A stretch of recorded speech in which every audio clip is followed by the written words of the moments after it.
Good morning, student. Today we will start our next chapter, that is why do we fall ill. For first of all, you should know what is the meaning of health. After that, we will discuss about the pattern of the disease and about the spreading of the disease and treatment of the disease.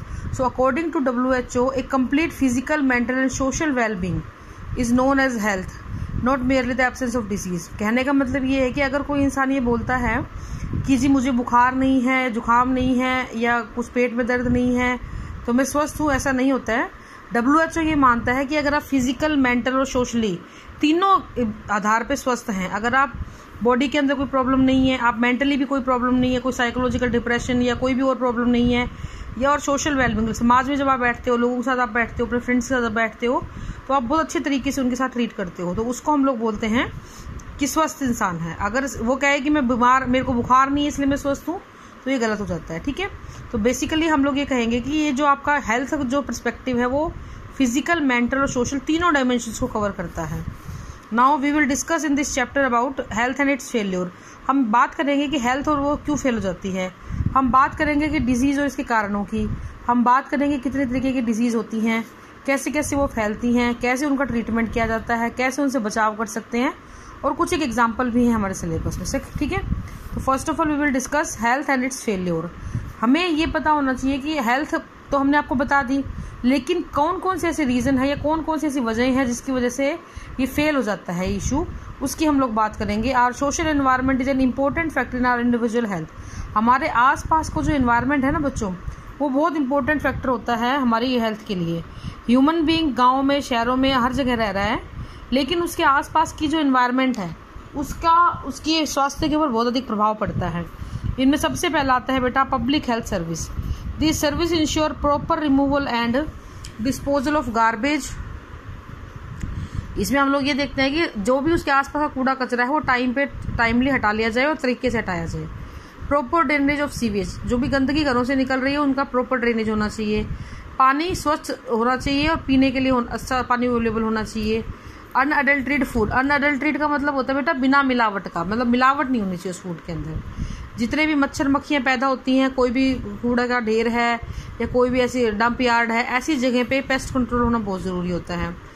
और लोगों का time पे vaccination होना बहुत ज़रूरी होता है। और हेल्थ केयर फैसिलिटी अच्छी होनी चाहिए आसपास। पब्लिक क्लीनिनेस का बहुत ज़्यादा ध्यान रखने की आवश्यकता होती है, क्योंकि अगर आप अपने घर को कितना भी साफ रख ले, अपने आप को आप कितना भी साफ रख ले, अगर आपके आसपास का एरिया साफ सुथरा नहीं है, इट माइट भी पॉसिबल कि आपको डिजीज़ पकड़ लें, बीमारियां आपके वहाँ पे फैल जाएं। तो इसलिए सोसाइटी में हर इंसान का ये एक देखना चाहिए कि आसपास साफ सफाई हो और सोसाइटी में रहने वाले हर इंसान को एक अच्छा खाना मिल सके और पीने को साफ पानी मिल सके ताकि वो स्वस्थ रह सके। उसके बाद बेटा आती है इकोनॉमिक कंडीशन। इकोनॉमिक कंडीशन से मेरा कहने का मतलब है कि अगर एक इंसान एक अच्छे पैसा कमा रहा है तो ऑब्वियसली वो एक अच्छी जगह पे, साफ सुथरी जगह पे रहना पसंद करेगा।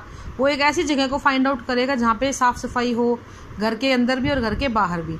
और उसी जगह दूसरी जगह अगर हम स्लम एरियाज में देखते हैं, क्योंकि उनके पास पैसे की कमी होती है, लोगों के पास they have lack of money, इतना ज़्यादा पैसा उनके पास नहीं होता है, तो इस वजह से क्या होता है उन लोगों को बहुत सारे परेशानियों का सामना करना पड़ता है। पब्लिक टॉयलेट्स जो होते हैं उनको वो यूज़ करने पड़ते हैं, तो हाइजीनिक कंडीशंस प्रॉपरली मेंटेन नहीं हो पाती हैं।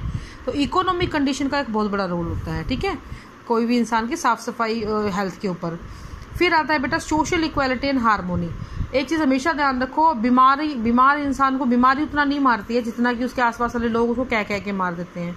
कोरोना के केस में भी ऐसा ही हो रहा है, लोग कोरोना के नाम से डर रहे हैं, जबकि वो इतनी बड़ी डिजीज नहीं है, वो ठीक हो जाती है, लेकिन लोगों को डरा दिया गया है, लोग डर रहे हैं, जिसको हो जाती है वो उससे ज़्यादा डरता है। तो ये ज़रूरी होता है कि कोई भी अगर डिजीज्ड पर्सन है, कोई भी अगर बीमार इंसान है, तो उसको इस चीज़ से फ्री रखा जाए कि ठीक है आप बीमार हो गए हो लेकिन आप ठीक भी हो जाओगे।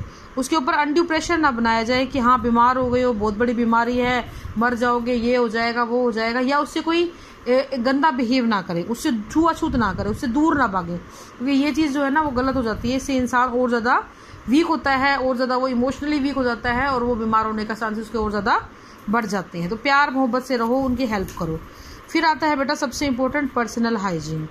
पर्सनल हाइजीन के अंदर हम अपने आप की साफ सफाई की बात करते हैं, हम कितना साफ रहते हैं, हमारे नाखून कितने कटे रहते हैं, दांत कितने साफ रहते हैं, ओरल हेल्थ का हम कितना ध्यान रखते हैं, हमारे साफ़ सुथरे कपड़े हैं या नहीं हैं, हम प्रॉपरली नहाते हैं या नहीं हैं। तो ऐसे बहुत सारे फैक्टर हैं जिनके ऊपर हम लोग डिपेंड करते हैं। ठीक है, ये ज़रूरी नहीं होता कि आप अच्छे साफ़ पानी से नहा रहे हो और तो आप गंदे कपड़े पहन लेते हो तो बात वहीं आ जाती है। इसलिए नहाओ भी साफ़ पानी से और अच्छे कपड़े पहनो, साफ़ सुथरे कपड़े पहनो। टाइमली वैक्सीनेशन भी बहुत ज़रूरी होता है ताकि बीमारियों से बचा जा सके। ठीक है, तो अगर मैं इन सभी चीज़ों को समराइज़ करूं तो better sanitation, clean ground surroundings, good sewage and rain water disposal system, availability of clean drinking water, social equality and harmony और एडिक्वेट फूड एंड न्यूट्रिशन, ये कुछ चीज़ें हैं जिनकी वजह से आप क्या कर सकते हो, बच सकते हो किसी भी डेडली डिजीज़ से। तो इस टॉपिक के अंदर हमने अब तक जो बातें पढ़ी उसको मैं दोबारा से समराइज़ करती हूँ। बेटा, हमने पढ़ा कि हेल्थ किस किस तरीके से अच्छी रखी जा सकती है। आप अपने आसपास का माहौल अच्छा रखें, साफ़ सुथरा रखें, अपने घर का माहौल अच्छा रखें, साफ़ सुथरा रखें, तो आप फिजिकली, मेंटली, सोशली फिट महसूस करोगे। अगर आप किसी गंदी जगह पर रहते हो तो आप धीरे धीरे बीमार होना शुरू हो जाते हो। तो साफ़ सफाई पर्सनल लेवल से लेके पब्लिक लेवल तक हर लेवल पे बहुत ही ज़रूरी होती है। हर इंसान के लिए इसकी बहुत ही ज़्यादा महत्व होता है। तो हेल्थ का मतलब आप समझ गए होंगे मेरे हिसाब से, स्वस्थ रहना। किस किस लेवल पे हम फिजिकली अच्छा महसूस कर रहे हैं, हम समाज में लोगों के साथ बैठते हैं तो हमें कोई दिक्कत नहीं होती है, वो भी हमसे खुश हैं, हम भी उनकी बातें सुन के खुश होते हैं। और सबसे इम्पोर्टेंट चीज़, अगर हम मेंटली स्वस्थ हैं, यानी हमें किसी प्रकार का कोई डर, भय, चिंता, इस प्रकार का कोई अवसाद वगैरह नहीं है, तो उसको हम लोग क्या बोलते हैं बेटा, कि हम लोग डिजीज़ फ्री हैं और हम लोग हेल्दी हैं। डिजीज़ फ्री होना एक अलग टर्म है, हेल्दी होना एक अलग टर्म है। तो ये दोनों होना बहुत ज़रूरी होता है, तभी आप मान सकते हो कि आप हेल्दी हो। ठीक है बेटा, तो this is all for today. तो thank you and have a nice day.